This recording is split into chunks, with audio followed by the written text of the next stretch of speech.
Typically, your machine, like a laptop, is connected to the internet through Wi-Fi, but it could also be connected via wire, by Ethernet to a network, or even to both at the same time. And if you do both at the same time, maybe it's the same network at some level, or maybe these networks are different and have different addresses for your machine. That's all entirely possible. There's also always one more network that your machine is on, which is its own private network that is always represented by the address 127.0.0.1.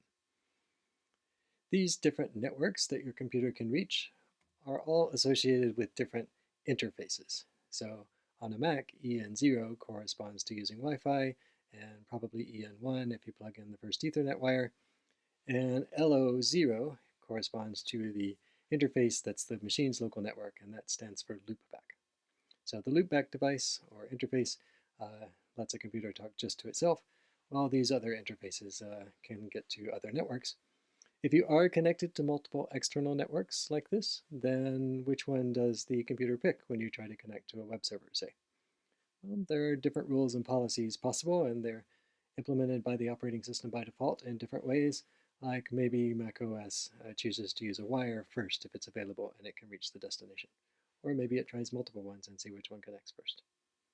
We can see what networks we have available and how they're configured on Mac by running ifconfig, interface config, or I'll pronounce it ifconfig.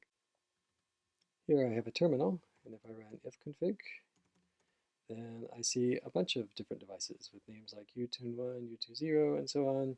Here is EN0, that is my laptop connected to Wi-Fi, and we can see here that there's an entry inet 10.0.0.43. So that is my machine's number on its local network.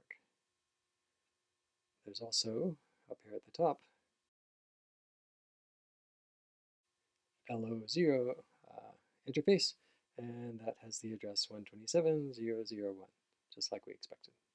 So these different interfaces and their networks are going to be relevant when we start making connections to different machines, because we'll see that sometimes this interface is involved and sometimes this loopback interface is involved, depending on how we address the machine.